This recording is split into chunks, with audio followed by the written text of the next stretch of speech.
Queridos ouvintes, queridos internautas, chegamos nesta quarta-feira, dia 18, quarta-feira, 17 de janeiro de 2023, quando celebramos a memória de Santo Antão.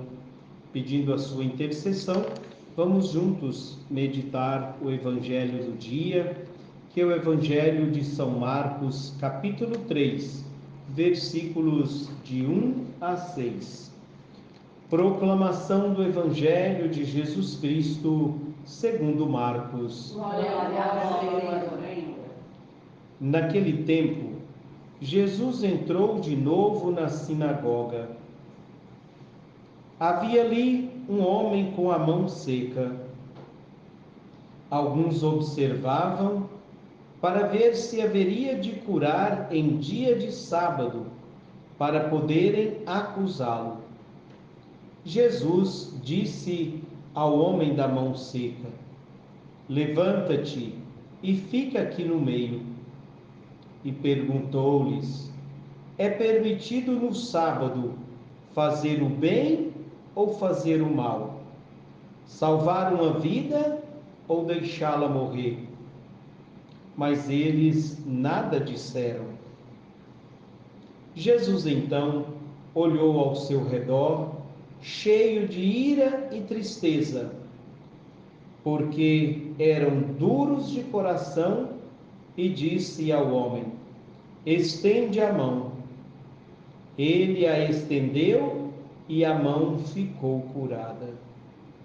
Ao saírem, os fariseus com os partidários de Herodes imediatamente tramaram contra Jesus a maneira como haveriam de matá-lo. Palavra da salvação. Glória a vós, Senhor. Queridos amigos, ouvintes, queridas mães Mônica aqui de Matão e todas as mães Mônicas que nos ouvem no início desta noite, no dia 17 de janeiro, nesta quarta-feira, em que nós celebramos também a memória de Santo Antão.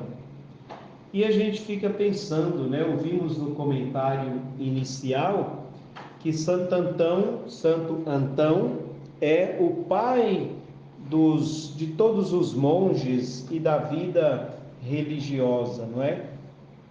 Então, hoje é um dia também da gente poder pedir a intercessão deste grande santo por todos aqueles que destinaram suas vidas, podemos dizer assim, para servir a Deus na vida religiosa.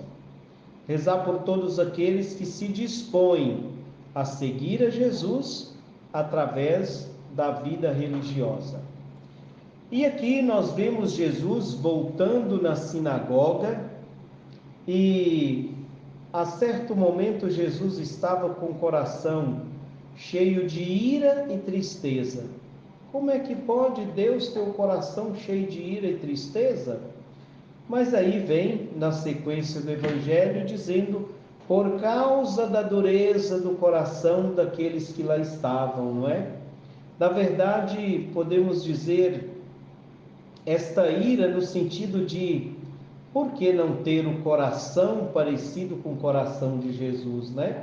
E a gente observando o Evangelho de São Marcos esses dias, assim, os fariseus, os mestres da lei, agora também os partidários de Herodes, todos aí caminhando atrás de Jesus, que poderia ter, assim, esta oportunidade ímpar de conhecer melhor Jesus, o seu projeto, aprender com seus ensinamentos, e no entanto estão andando atrás de Jesus, tentando tramar uma maneira para matá-lo.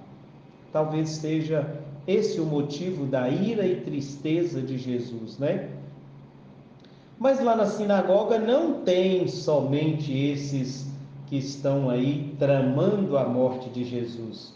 Tem gente de fé, como nos nossos dias, né? Mesmo dentro da igreja, tem também dentro da igreja os partidários de Herodes, os fariseus, os mestres da lei, aqueles que preocupam muito com a lei, mas esquecem a vida, os partidários de Herodes que ficam procurando o mínimo sinalzinho de erro dentro da igreja para poder crescer com isso, né? Vivem como se fossem carrapatos, não tem nada, não tem significância nenhuma, mas se agarra ali mesmo para crescer um pouquinho falando mal, quem sabe, não é? E lá estavam esses partidários de Herodes com os fariseus e observavam se Jesus ia curar em dia de sábado. Outro dia eu dizia, né? Quando os discípulos passando na plantação arrancando as espigas, lá estavam eles dizendo que não podia arrancar espigas no dia de sábado. Eu ainda dizia na reflexão, né? Eles não estavam criticando porque os discípulos estavam roubando as espigas para comer. Não, porque eles estavam colhendo espigas no dia de sábado. Com fome, morre de fome, mas não pode trabalhar, não é? Não dá para ser assim, né? Jesus vem exatamente mudar esta mentalidade, trazer um novo jeito de viver e é o jeito melhor. Então, ali, como eu disse, tinha também pessoas de fé, pessoas que estavam ali para ouvir Jesus, aprender com seus ensinamentos, e tinha lá um homem da mão seca. Então a gente precisa prestar atenção não simplesmente na cura deste homem, mas no significado desse processo da cura. Jesus disse então ao homem da mão seca: levanta-te. Levantar, estar de pé, é sinal de quem está pronto para servir, né? O garçom não serve sentado numa cadeira de rodinhas, né? Ele tem que estar de pé, indo servir, não é? E quem está de pé está com sinal de prontidão para servir, para correr, seja lá para fazer alguma ação. Levanta-te. E Jesus coloca este que estava com a mão seca, vem aqui para o meio, disse Jesus. Então este levantar-se, pensa o homem ali escondido, tentando, quem sabe, esconder a sua deficiência, e Jesus pede para ele levantar-se e ficar ali no meio, e ainda mais, estender a mão. Então veja, levanta-te, fica aqui no meio e estenda a mão. 3 pedidos de Jesus a este aleijado, a este deficiente. Diz o Evangelho, ele estendeu a mão e logo ficou curado. Porque Jesus fez uma pergunta também exatamente aos partidários de Herodes, aos fariseus, aos mestres da lei, e eles não conseguiram responder. Porque eles diziam ser bem a favor da vida, ser bem rígidos com a lei. E Jesus diz: mas em dia de sábado é permitido curar ou deixar perder uma vida?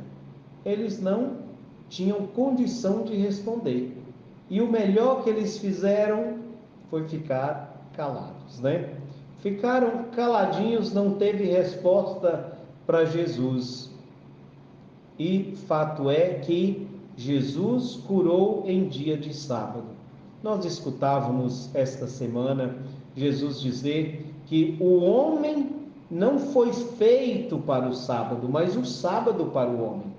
Então, no dia de sábado, você pode e deve sim fazer o bem. Claro que para nós cristãos, por causa da ressurreição, nós guardamos o domingo. Mas imagina se domingo ninguém trabalhasse. Acabou a gasolina do meu carro, eu precisava abastecer para viajar, visitar um doente, um parente que está doente.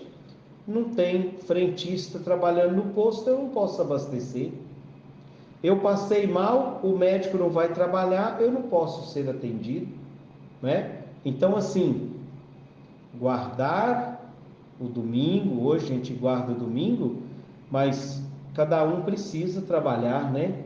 Durante a semana todo mundo trabalha, tem uma folga uma vez por semana, às vezes durante a semana, às vezes domingo, mas é preciso todos os dias fazer o bem. Não deixar a vida perder é também um dos grandes lemas de Jesus, não é?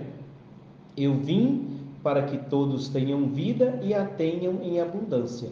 E é assim que Jesus, durante todo o tempo, nesse tempo comum, nesse tempo de catequese, esse tempo de aprendizado com Jesus. E Jesus vai ensinando com a vida, não só com palavras. Jesus disse: eu vim para que todos tenham vida e vida em plenitude. E é assim que ele quer deixar. Um que tem algum problema, vamos sanar, vamos transformar, vamos devolver a dignidade. Então, vamos neste primeiro encontro nosso aqui em Matão, na quarta-feira, não é? De 2024, nesse primeiro encontro, pedir ao Senhor que nos ajude a também fazer o bem, aprender com Jesus, que é o nosso mestre. Jesus será sempre o nosso mestre, sempre aquele que ensina, e nós seremos sempre seus discípulos, sempre aqueles que vão aprender com Jesus, aprender de Jesus. Então vamos pedir a Ele que nos conceda a graça de continuarmos sendo seus discípulos, aprendendo com Ele a esta dinâmica da vida, que Ele ensina que o melhor de tudo nem é cumprir a lei por cumprir a lei, mas cumprir a lei que é em favor da vida. Que o Senhor nos conceda saúde aos doentes, aqueles os quais rezamos por eles no início desse nosso programa ao vivo. Então, terminando aqui esta reflexão, agradeço a Deus por esta oportunidade, pedindo a intercessão da nossa querida padroeira nesse primeiro encontro aqui em Matão de 2024, pedindo a intercessão dela para que ela continue intercedendo a Jesus por cada um de nós, e assim nós vamos perseverar. E vai chegar o dia em que aqui em Matão nós vamos celebrar também, como Pendências está celebrando, 9 anos de missão. Como Associação das Mães Mônica do Brasil, vamos celebrar no próximo dia 8 de março, 10 anos de missão, não é? Aqui em Matão também chegará o dia que nós vamos celebrar. Que Deus abençoe a você, abençoe a sua família, abençoe o seu grupo de 7 mães, abençoe o núcleo, abençoe toda a associação e a intercessão de Santa Mônica para que nós possamos pedir a luz do Espírito Santo todos os dias, ou que nós possamos sermos sempre iluminados por essa luz para sempre perseverar e aprender com Jesus nesse caminho rumo a Jerusalém. Louvado seja nosso Senhor Jesus Cristo. Para sempre seja louvado.